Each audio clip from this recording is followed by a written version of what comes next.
आपने द्रौपदी का उदाहरण सुना होगा। आपने केवल इतना सुन रखा है कि द्रौपदी का चीर बढ़ा दिया श्री कृष्ण जी ने। श्री कृष्ण नहीं बढ़ा सकता एक तिल भी। कहते मासा घटे ना तिल बढ़े, विद ना लिखे जो लेख, और सच्चा सतगुरु मेट कर ऊपर मार दे मेख।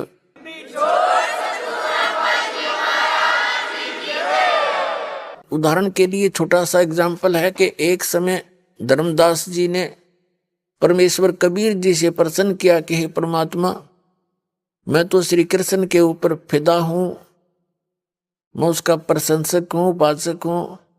उन्होंने राजा मोर ध्वज के पुत्र ताम्र ध्वज को आरे से 2 फाड़ करवा कर चिरवा कर, वो मर गया था, उसको फिर जीवित कर दिया।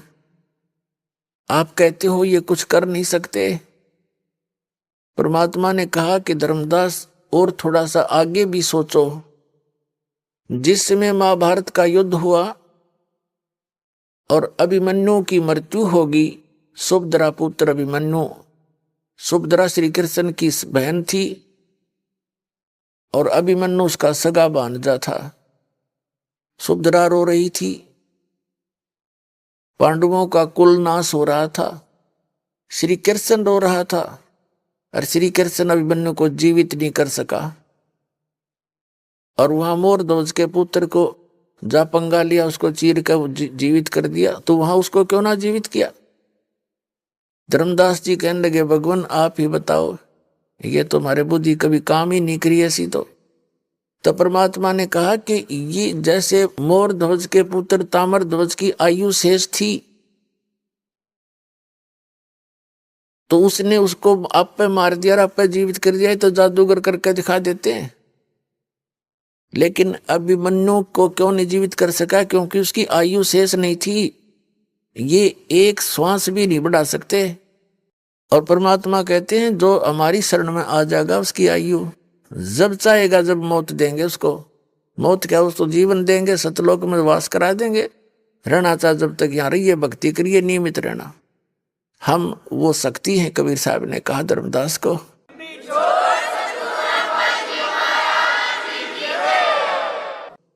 तो पुण्यात्मा, जैसे श्रीमद् भगवद गीता अध्याय नंबर 15 के श्लोक नंबर 16-17 में 3 पुरुष बताए हैं, एक सरपुरुष, एक अक्षर पुरुष। सरपुरुष तो ये ब्रह्म है, 21 ब्रह्मांड का स्वामी है, बस इतना ही भगवान है, इतना ही प्रभु है यो। और अक्षर पुरुष यो 7 शंख ब्रह्मांड का, नील पद्म शंख, 7 शंख ब्रह्मांड का स्वामी है, इतना ही प्रभु है। और वो तीसरे नंबर का जो गीता अध्याय नंबर 8 के श्लोक नंबर 1 में अर्जुन ने पूछा कि आप जी ने 7वें अध्याय के 29वें श्लोक में जिस तत्ब्रह्म के बारे में जानकारी दी है, वो तत्ब्रह्म कौन है, क्या है, उसके बारे में 8वें अध्याय के 3 श्लोक में गीता जी में गीता ज्ञानदाता कहता है कि वो परम अक्षर ब्रह्म है। गीता ज्ञानदाता से अन्य है वो परम अक्षर ब्रह्म, वो पूर्ण परमात्मा, सत्य पुरुष, पूर्ण ब्रह्म, परम अक्षर पुरुष कहो, परम अक्षर ब्रह्म कहो। तो यहाँ जो 15वें अध्याय के 16वें श्लोक में 2 पुरुष बता दिए, सरपुरुष और अक्षर पुरुष। और इनके अंतर्गत जितने भी प्राणी आते हैं वो सभी, ये भी इनके अंतर्गत जितने प्राणी वो सभी नाशवान हैं। लेकिन आत्मा किसी की नहीं मरती, वो तो विषय ही अलग है, गधे की भी ना मरती बात है। फिर 15वें अध्याय के 17वें श्लोक में कहा कि उत्तम पुरुष है तू अन्य, वो श्रेष्ठ भगवान, उत्तम श्रेष्ठ पुरुष माने परमात्मा यानी परम अक्षर पुरुष, वो तो इन दोनों से अन्य है। और वही तीनों लोकों में प्रवेश करके सबका धारण पोषण करता है, वो अविनाशी परमात्मा। अब जैसे गीता अध्याय नंबर 15 के श्लोक नंबर 1 में बताया कि ऊर्ध्व मूलम अधः शाखम, ऊपर को जड़ वाला, नीचे को तीनों गुण रूपी शाखा वाला, ये उल्टा लटका हुआ संसार रूपी पीपल का वृक्ष जानो एक उदाहरण रूप में। तो जो जड़ है वो तो परम अक्षर ब्रह्म है। कबीर परमेश्वर जी ने स्वयं आकर अपनी जानकारी आप पर बताई। अक्षर पुरुष एक पेड़ है, निरंजन यानी सरपुरुष वा की डार, और तीनों देवा शाखा हैं ये पात रूप संसार। तो मूल कौन है? वो ये दास बताएगा वो परम अक्षर ब्रह्म है। अक्षर पुरुष तो तना है समझो, जमीन से बाहर जो दिखाई देता है जितना भी वो वृक्ष कहलाता है। तो वृक्ष के फिर भाग हैं, अलग अलग विभाग हैं। नीचे तना है वो तो अक्षर पुरुष समझो, फिर उससे एक मोटी डार निकली है वो सरपुरुष समझो, ये ज्योति निरंजन काल। उसकी 3 शाखाएं हों वृक्ष की, यानी रजगुण ब्रह्मा, सतगुण विष्णु, तमगुण शिवजी रूपी इसकी ब्रांच है। और पात रूप संसार, और जो जमीन के अंदर गुप्त है, प्रोक्ष है, वो जड़ है। और जड़ से ही सबको आहार मिलता है। पूरे पेड़ को जड़ से सी खुराक मिलती है, वही सबका धारण पोषण करने वाला है। तो गीता अध्याय नंबर 15 के श्लोक नंबर 17 में कहा कि उत्तम पुरुष तु अन्य परमात्मा इति उदाहरते। ये लोग तेरे में आविश्य विभर्ती, वो तीनों लोकों में प्रवेश करके सबका धारण पोषण वही करता है। वो वास्तव में अविनाशी परमात्मा है। तो पुण्यात्मा, ये एग्जाम्पल बहुत गजब का है। उल्टे लटके हुए संसार रूपी वृक्ष का जड़ से ही पूरे विश्व को, यानी पूर्ण परमात्मा से ही पूरे विश्व को सब कुछ मिल रहा है। जो भी आपका वर्क डन है वो भी वहीं से मिल रहा है। अब जैसे कोई नौकरी करता है गवर्नमेंट की, वहां उसने दाढ़ी करी, उसकी तनख्वाह बनी, कैशियर के पास आ गई, ट्रेजरी में आ गई, उसने दे दी उठा के, आपका वर्क डन था। अगर आपने नौकरी ना कर रखी हो, हाजिरी ना लग रही हो, तो कैशियर ना दे चवन्नी। तो ये भगवान तो कैशियर समझ लो, ब्रह्मा विष्णु महेश्वर उस परम पिता के। अब जैसे द्रौपदी का उदाहरण आपने सुना, परमात्मा जानी जान है, उसको पता है मेरे बच्चों पर कहाँ आपत्ति ये काल डाल देगा। ये तो समझ नहीं पा रहे, बालक हैं। परमात्मा ने ऐसी लीला करी, द्रौपदी प्रतिदिन स्नान करने के लिए, जब वो कुंवारी थी अपने पिता के घर पे थी, स्नान करने के लिए गंगा पर जाया करती थी। वहां उसके पिता द्रौपद ने, राजा द्रौपद ने एक घाट बनवा रखा था, लेडीज घाट, स्नान के लिए अलग से व्यवस्था करके। पुण्यात्मा, आपके बहुत देर तक समझ में आओगे परमात्मा आपके लिए कैसे भटक रहा है। और हम तब बालक हैं, या कोई नशा कर रहा है, उसको उसके लेखे कोई घूमे जाओ उसके आसपास, उसको पता ही नहीं। तो काल की भांग पी रखी हमने। कबीर साहब कहते हैं, कबीर ये माया अटपटी और सब गट आण अड़ी, किस किस न समझाऊं या कुआ भांग पड़ी। एक एक ने समझाना पड़ता है। जब जाके 3 महीना में नशा उतरा इस ज्ञान को सुनने पीछे, करो सचमुच या तो बात तो कुछ और है। तो इतना गहरा नशा करवा रखा अज्ञान का आपके, इसके इस झूठे सुख में आसक्त फिरे पड़े कार और कोठिया में। कल मृत्यु हो जाए फिर गधा बन के वहां कुमार के नीचे लट्ठा तले, वो भूल गए, वो याद देना आती मारे। अब याद आवेगी आपको, रात में भी नींद नहीं आवेगी। जो जिनकी आत्मा जाग जाएगी, ये सत्कर मान लेना, बकवाद नहीं बहाऊंगी फिर आपको।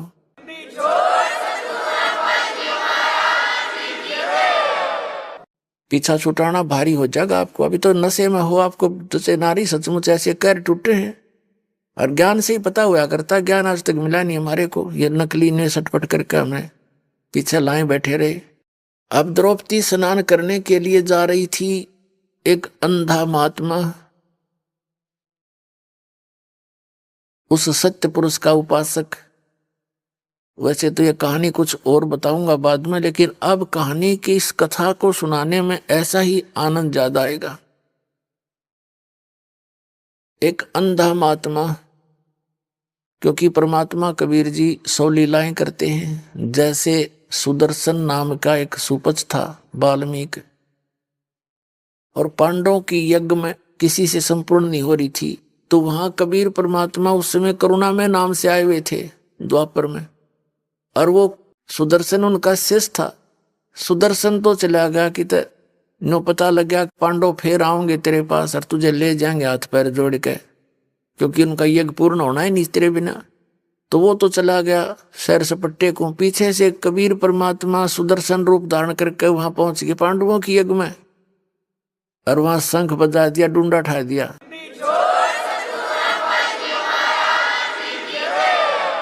ना 33 करोड़ देवता, 88,000 ऋषि, 12 करोड़ ब्राह्मण, सब ने भोजन खा लिया, श्री कृष्ण ने खा लिया और शंख नहीं बाजा।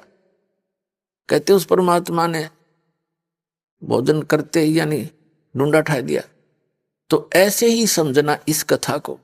एक परमात्मा कबीर जी आए हुए रहते हैं और वो जगह जगह अपनी लीला करते थे, कुछ दिन रहकर चले जाते थे।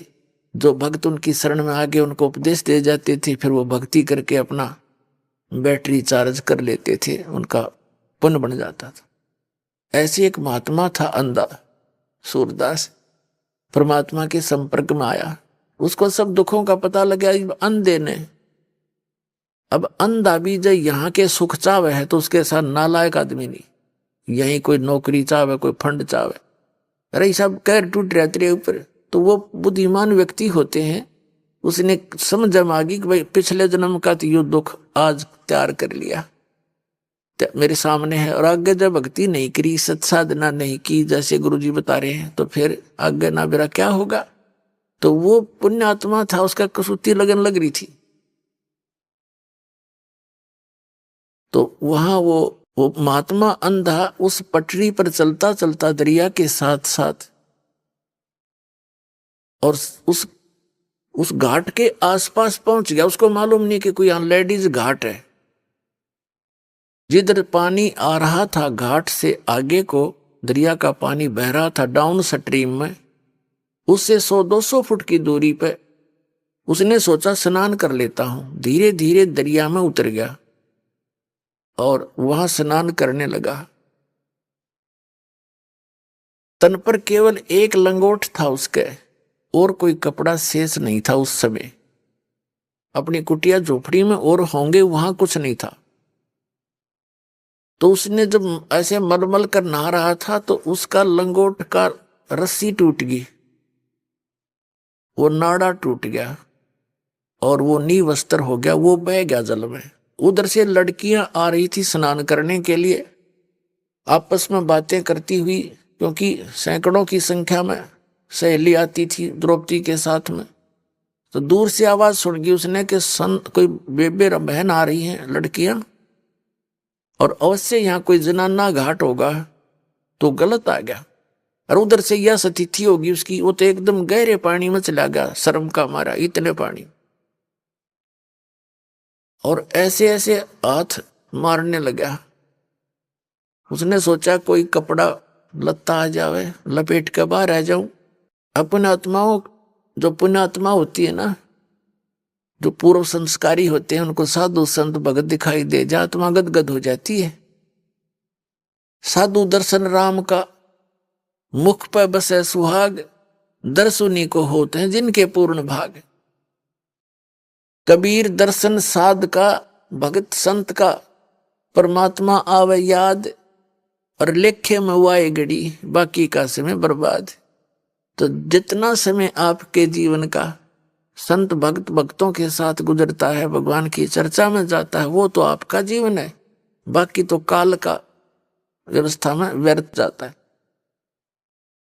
द्रौपदी ने देखा महात्मा सुबह सुबह दर्शन हो गए, बड़ी खुशी मनाई, क्योंकि पूर्व जन्म की पुण्यकर्मी प्राणी थी।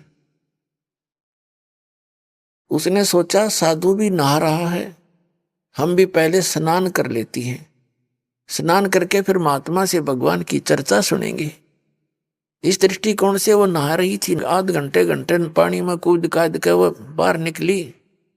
उसने देखा महात्मा चला तो नहीं गया। वो क्या देख रही है कि वो महात्मा जी ऐसे हाथ मार रहा है। उसने ध्यान से देखा, स्नान तो नहीं कर रहा, ये ऐसे क्यों कर रहा है, ऐसे ऐसे जैसे कोई चीज हाथ लग जा। फिर द्रौपदी ने देखा कि ये तो इनके बाहर कोई वस्त्र नहीं, और महात्मा का निवस्त्र है ये। तो लड़की ने सोचा यदि मैं बोलूंगी तो ये शर्म का मारा कहीं आगे न सरक जाए, और आगे भयंकर दरिया बह रही है और महात्मा मर ना जा।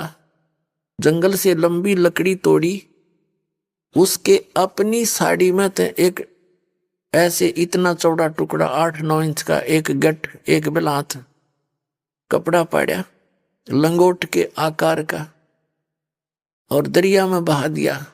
अक महाराज का हाथ लग जाएगा। वो साथ से दूर से निकल गया, उसको दिखाई दे नहीं रहा था, वो ऐसे हाथ मार रहा था। लड़की बोलना नहीं चाहे थी कि लड़की की आवाज से और ज्यादा शर्मिंदा होकर ये आगे खिसका यूं मरा। भयंकर दरिया बह रही थी। लड़की ने फिर दूसरा फेर पाड़ा टुकड़ा, फिर लकड़ी फिर छोड़ दिया, वो भी दूर से निकल गया लहरों से। 7-8 बार उसने ऐसे क्रिया की, आधे से ज्यादा साड़ी अपनी पाड़ कर डाल दी। अब उसने सोचा बात नहीं बन रही, कोई बात नहीं। उसने लंबी लकड़ी तोड़ी एक, उसके लपेटा दिया लास्ट में, और धीरे धीरे महात्मा के हाथ के आसपास कर दी। उसने एकदम हाथ में उठाया और उसने पकड़ लिया। फिर उसने देखा, क्योंकि अनदेखे हाथ आंखों का काम करते हैं, उसने देखा यूं कोई आम कपड़ा नहीं है, वैसे स्वाभाविक नहीं है, ये किसी बेटी बहन ने मेरे लिए ही स्पेशल बना के छोड़ा है। उसको पता था कोई आसपास अवश्य होगी, बोल रही थी, अब वो चुप होगी। तब उसने कहा कि हे बेटी, आज तने मेरी इज्जत राखी है, भगवान तेरी इज्जत राखे, तने गणाए दे।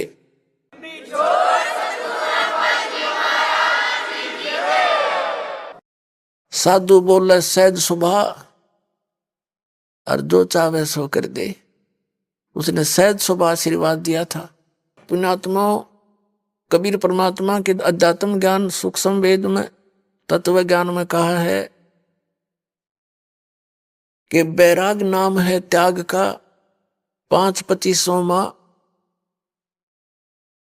जैसे लोभ, मोह, ये अहंकार, काम, क्रोध जो तुम्हारे 5 हैं, इनको त्यागना तो बड़ा डिफिकल्ट है आपके लिए, क्योंकि ये तो ब्रह्मा विष्णु महेश भी इसके त्यागने में फेल हो गए।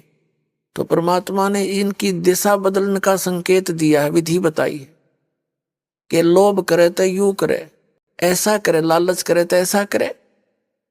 जैसे द्रौपदी के साथ कई कई नौकरानियां भी साथ थी, और द्रौपदी अपनी नौकरानियों को कह सकती थी कि इस महात्मा के लिए तुम साड़ी पाड़ कर डाल दो, वो सारी की सारी साड़ी भी डाल सकती थी, क्योंकि पता है राजा की लड़की जाते 10 देवगी हमारे को एक के स्थान पर। लेकिन द्रौपदी को पता था कि मैं रोटी खाऊंगी मेरा पेट भरेगा, मैं कोई दान धर्म करूंगी तो मुझे मिलेगा। तो उसने दूसरे को चांस नहीं दिया, इतनी विवेक था उसके अंदर। अपना आप क्रेडिट लिया उसका। अपनी साड़ी, राजा की लड़की की साड़ी कितनी सुंदर होगी, विचार करके देख लो। हम भी अपने बेटा और बेटियों को अपनी आवश्यकता से अधिक सुंदर कपड़े पहनाने की चेष्टा करते, कीमती से कीमती आपसे हम खद्दर का पहने। राजा की लड़की कैसा साड़ी पहन के गई होगी, कितनी कीमत होगी, पर उस लड़की ने एक नहीं देखा। उसने महात्मा दिखाई देता कि इसका संकट निवारण हो किसी तरह। तो ये इसको कहते हैं लालच करे तो ऐसा करे, इधर बदल लो इस सारे ने। और जैसे गुस्सा उठे तो माला ले ले हाथ में, अगले मन देखा तो किसा ताकतवर है, तो सुमन कर कितना करेगा, 2 मिनट में सेट हो जाएगी गुस्सा फिर। तो इस तरह हमने इसको सेट करना। अब बातें उस समय तो आई गई हुई।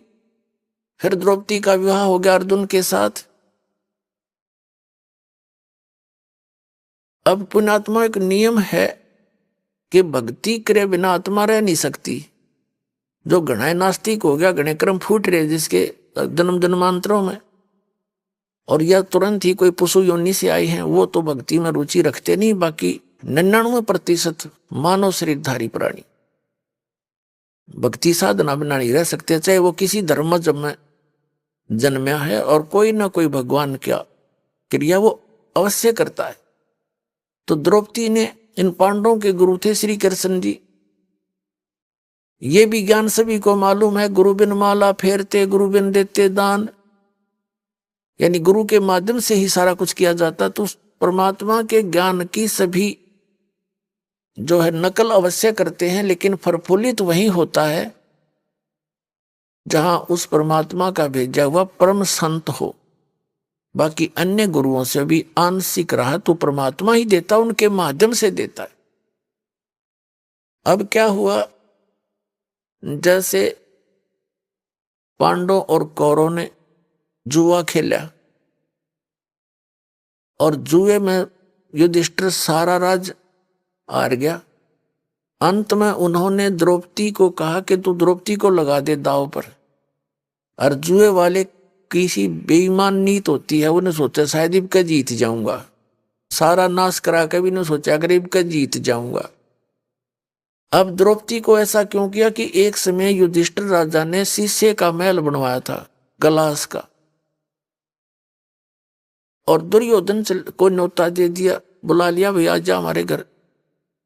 द्रौपदी वहां खड़ी थी, दुर्योधन ऊपर जा रहा था, आगे शीशे में टक्कर लगी, दिखा को नहीं, खाली है, शीशा दीवार है, वो गिर गया। और द्रौपदी हंस कर मजाक कर दिया कि अंधों की संतान अंधी ही होती है। अब उसने, वैसे तो ये शब्द कहना उसका गलत था, द्रौपदी का भी, लेकिन उसने तो एज ए देवर ट्रीट करके एक मजाक सा कर दिया। लेकिन कहते हैं, कबीर साहब कहते हैं, सोना साधु और सजन टूट जुड़े 100 बार, और दुर्जन और पाका कलश एक के धक दरार। साधु भक्त अच्छी आत्माएं सजन और सोने ने कितनी बार तोड़ के फिर जोड़ दे, कोई निशान नहीं रहता उनके, उसाए बन जाते हैं। झगड़ा हो जाए 10 मिनट में फिर उसे हो जाते हैं। साधु संत घनी ईर्षा नहीं करते, मन में रंजस नहीं रखा करते। लेकिन कहते हैं दुर्जन जो निकम्मा इंसान और पक्का कलश, पक्का घड़ा, एक का धक दरार, एक का धक्के में उसमें इतनी ऐसी दरार आ जाती है फिर उसका चिन्ह नहीं मिटता। तो वो दुर्जन था दुर्योधन, उसने उस बात को अपने हृदय में घना खटक मान ली कि कभी इस द्रौपदी ने सबक सिखाऊंगा। उसी दृष्टिकोण से युधिष्ठिर से कहा दुर्योधन ने कि द्रौपदी ने लगा दे दांव पे। युधिष्ठिर ने सोचा शायद बात बन जा, वो द्रौपदी भी लगा दी, फिर भी हार गया। अब बड़ी सभा के अंदर दुर्योधन ने कहा कि जाओ दुशासन, लाओ द्रौपदी को पकड़कर। अब उसी समय एक बांदी ने जाकर, नौकरानी ने जाके द्रौपदी से कहा कि द्रौपदी बात बिगड़ गई। द्रौपदी ने कहा क्या बात होगी? कि आपको जुए में हरा दिया राजा ने और सब राजपाट हार गए हुए। और दुर्योधन ने कहा कि उस द्रौपदी को लाओ पकड़ के, या नंगी करूंगा सबके सामने। तो द्रौपदी कहने लगी और कौन है वहां पर? कि 5 तेरे पति बैठे हैं पांडव, और द्रोणाचार्य गुरुजी बैठे हैं, विषम पितामह कर्ण और चाचा विदुर वही विराजमान है, 101 वो पांडव बैठे हैं। द्रौपदी बोली क्या कह रहा था दुर्योधन? वो कह रहा है कि द्रौपदी को लाओ पकड़ के, सभा में नंगी करूंगा उसको। द्रौपदी बोली तेरा दिमाग खराब हो रहा है, गुरुजी बैठे द्रोणाचार्य, भीष्म पितामह बैठे, चाचा विदुर है, और कर्ण जैसे महापुरुष बैठे, ऐसा हो सकता है? तने गलत सुना है, अकना साची कहूं। उसी समय दुशासन पहुंच गया कि चल द्रौपदी,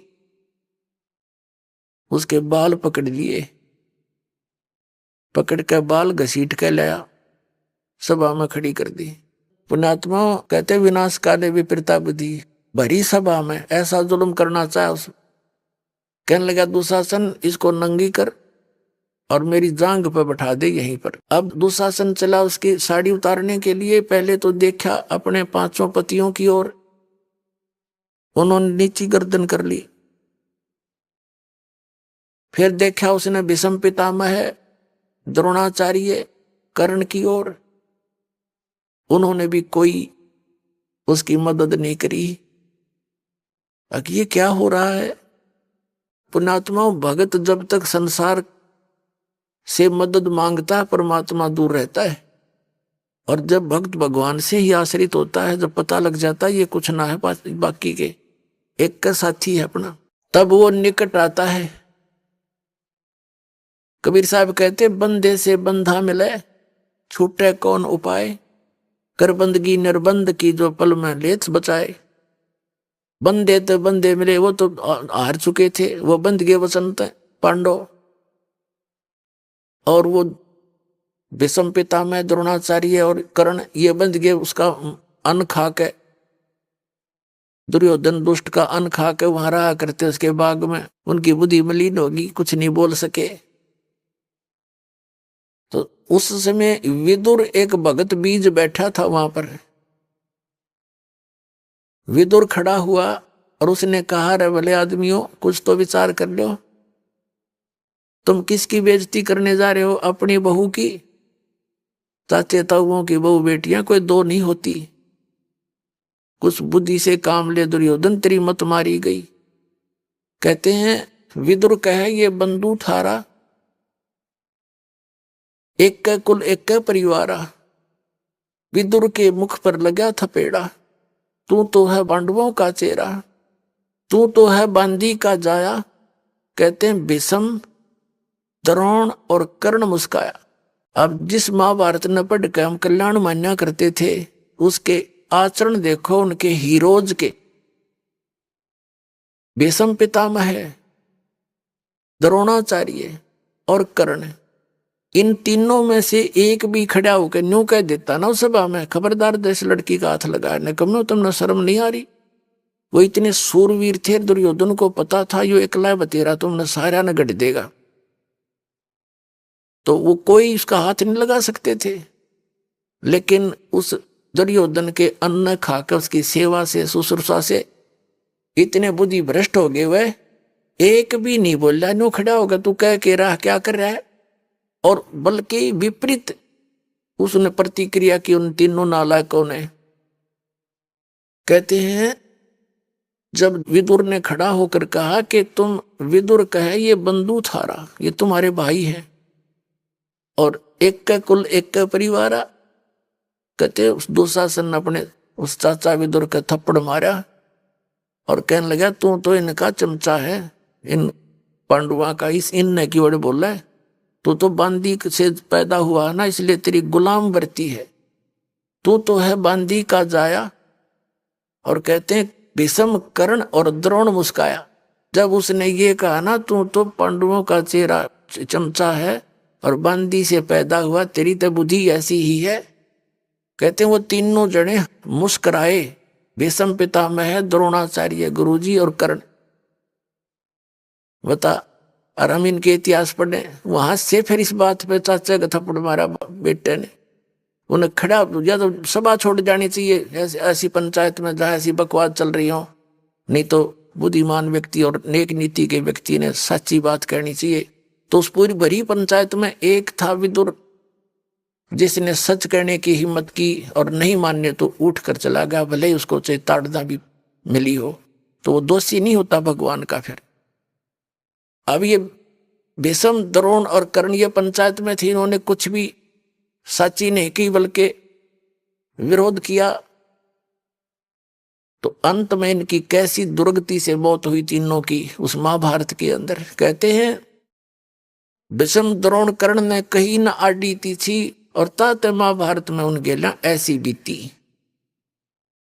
अब द्रौपदी ने देखा कि भी तो सारा बात बिगड़ी पड़ी है, ये बिना बोलते देख बैठे बैठे पुण्यात्मा। भीष्म पितामह को कहें ब्रह्मचारी था, चलो ठीक है, और द्रोणाचार्य गुरुजी पद पे, और कर्ण सूरवीर बैठा, और लड़की को नंगी करने की चेष्टा कर रहे हैं, तो वो के टिंडे लड़ने बैठे थे वहां पर, या तो चले जाते या फिर बकवास देखने के लिए बैठे थे। वो उनके अंदर नीत में दोष था उनके। तो पुण्यात्मा जो ही द्रौपदी की साड़ी उतारने लगी, द्रौपदी ने देख लिया यहाँ तो कोई तेरा नहीं है, ये संसार से हार ले है ना प्राणी जो भगवान ने याद करे, और उस समय उसकी याद एक न्यारी होती है, और उस कसक का साथी है भगवान, कि सब न भूल के मुझे याद करे, तब वो मदद करता है। उसी समय द्रौपदी ने परमात्मा याद किया। अब पहली तो बात है परमात्मा का हमने बेराय को नहीं कौन है, लेकिन हम फिर भी जब हृदय से पुकारते हैं उस परमपिता, तो पुकार वो ही सुने हमारी। अब श्री कृष्ण तो उस समय वहां मौजूद था, उसने कौन भगवान मानने था जब तो सारे लट्ठम लट्ठा रहे थे। वो तो बाद में पता चला कि भाई विष्णु अवतार थे, ये ऐसे ऐसे थे, वो अलग बात है। तो उस समय उसने भगवान याद किया।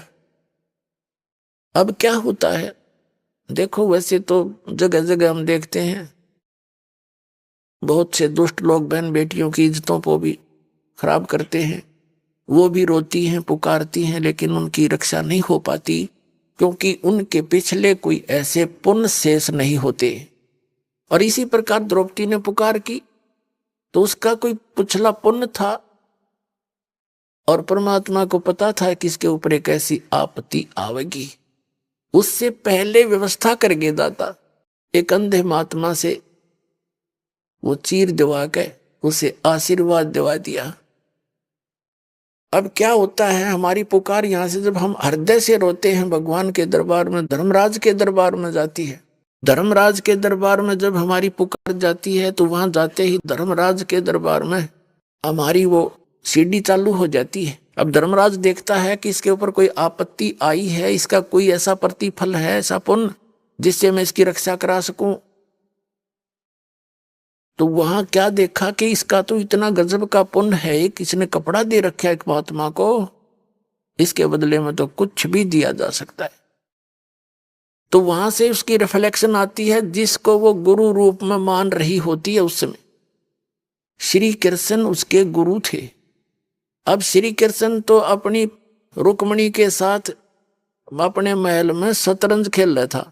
भगवान शतरंज खेल लिया करें, अपनी पत्नी के साथ शतरंज खेल रहा था। और उस शतरंज में ऐसे डालते हैं, पौ 12 कच्चे 12 पक्के 18, इस तरह बोलते हैं जो पासे डालते हैं। तो श्री कृष्ण ने यूं पासे डाले, पासे डालते हाथ ऐसे हो गया अकड़ गए, और उसने कहा अनंत। अब रुक्मणी तेने सोचे थी वो पासे डाल के कोई मांगेगा, न्यू बोलेगा कच्चे 12 पक्के 18, वो ना बोलकर उसने कहा अनंत, जैसे एकदम करंट सा आ गया उसके शरीर में। अब रुक्मणी हाथ पकड़ के हंसने लगी, नहीं बोली हार गया ना कि अनंत अनंत कर रहा है, बोल के बोलेगा। तब वो कहने लगी अनंत क्यों कहा तूने? रुक्मणी कर पकड़ा मुस्काई, हाथ पकड़ के हंसने लगी और अनंत कहा मोकू समझाई। यू अंत क्यों कहा, मुझे इसके बारे में बताइए। ये सूक्ष्म वेद के अंदर परमात्मा ने यथार्थ ज्ञान दिया। पुण्यात्मा अभी तक तो आपने अध खपड़ा सा ज्ञान सुन रखा था बस। ये है कंप्लीट स्पिरिचुअल नॉलेज जो आपके स्वरूप रूप हो रहा है। रुक्मणी कर पकड़ा मुस्काई, अनंत कहा मोको समझाई। श्री कृष्ण कहते हैं दुशासन ने द्रौपदी पकड़ी, हमारी भगत सकल में सिखरी। अब उसमें रिमोट तो मालिक का बोल रहा था उस समय, कबीर भगवान का। उसने तो आप नहीं पता मैं क्या बोल रहा हूं। हमारी भगत पे छोड़ी हुई तो हमारा नाम न ले वह कोई, तंदे ही से पासा डारी। वो तो खेलने लग गया फिर वहां पर। और पहुंचे सूक्ष्म रूप मुरारी, कबीर परमात्मा पहुंचे।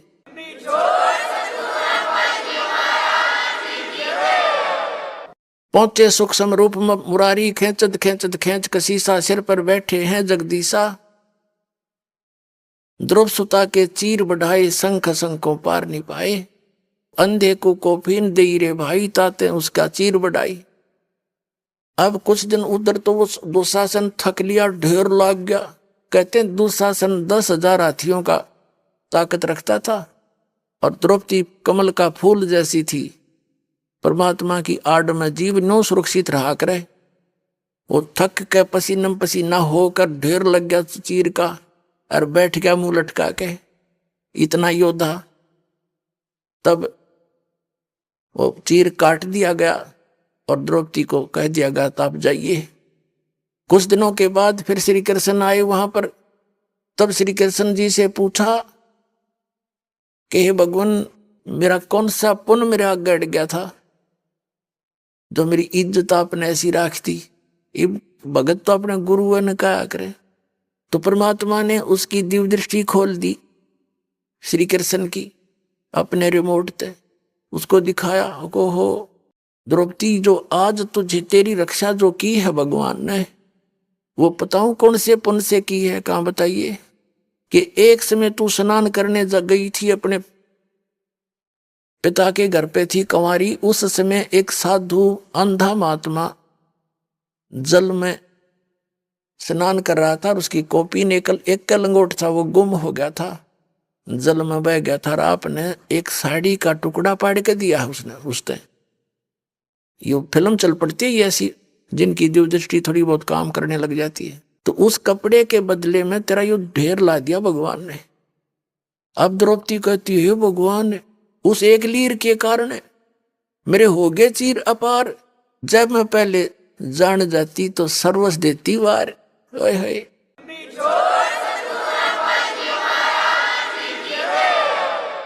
कि मेरे छोटे से कपड़े को देने से उस महापुरुष को और इतना प्रतिफल मिल गया मुझे। यदि मुझे पहले पता होता तो मैं पता नहीं के दान दे देती, क्या कर देती उस महापुरुष के लिए।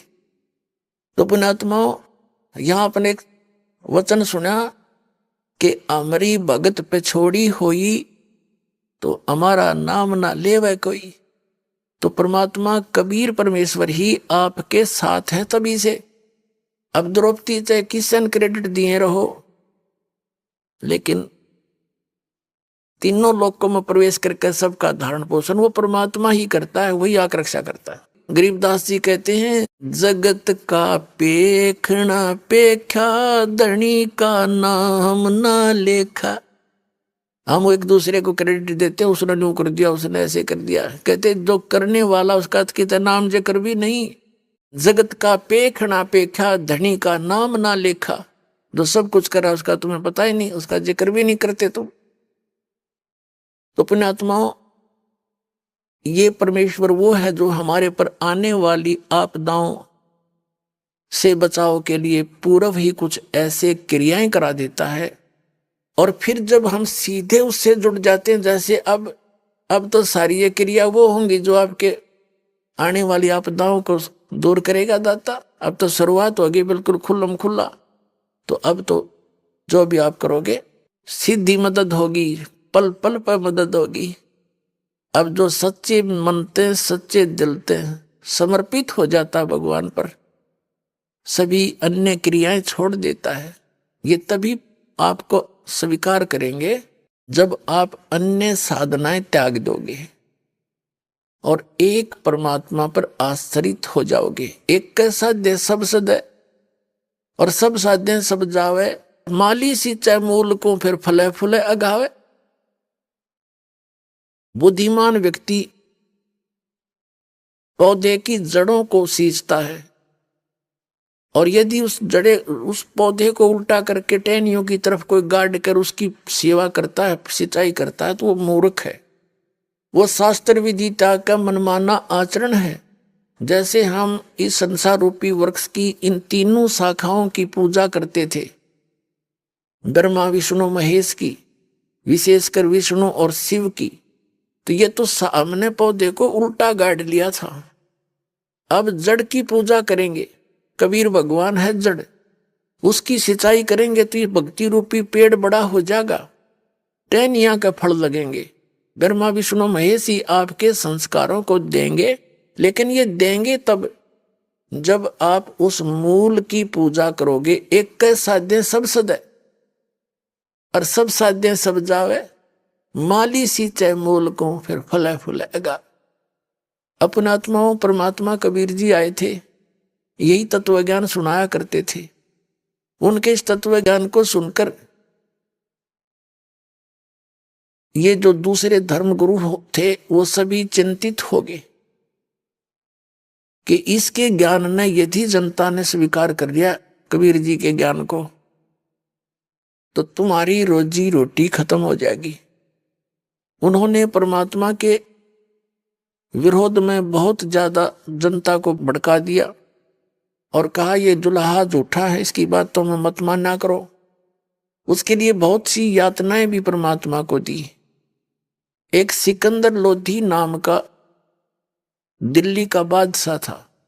पुण्यात्माओं, ये सत्यनारायण कथा आपको सुना रहा है दास कि ये वो परमात्मा है आपके सर्व दुखों को दूर करेगा, आपको पूर्ण मोक्ष देगा यदि आप दृढ़ होकर लगे रहोगे। आप कच्चेपन में रहोगे तो उतना ही लेट हो जाओगे। तो सिकंदर लोधी दिल्ली का राजा था, सम्राट था। उसके अंतर्गत अन्य छोटे मोटे नरेश उसके अधीन होते थे। जैसे काशी के अंदर वीर देव सिंह बघेल काशी नरेश था, भारतवर्ष उस समय इराक, ईरान तक और गजनीब तक, अफगानिस्तान, पूर्वी और पश्चिमी पाकिस्तान, बलोचिस्तान, ये सभी भारत ही कहलाता था। इन सब का वो शासक था। उसको भयंकर रोग हो गया, असाध्य रोग जलन का हो गया। जलन का रोग इतना भयंकर होता है जैसे किसी के हाथ पे कोई जल उबलती हुई चाय गिर जा या पानी गिर जाता है, फिर वो कितनी पीड़ा होती है। और उससे तो फिर ऊपर फाले भी पड़ जाते हैं, बुरा हाल हो जाता, जख्म बन जाते। लेकिन जलन के रोग में फाले नहीं पड़ते, लेकिन पीड़ा उतनी ही रहती है, उसको कांस्टेंट रहती है। उसने दिल्ली का बादशाह होने के नाते सब जगह ट्रीटमेंट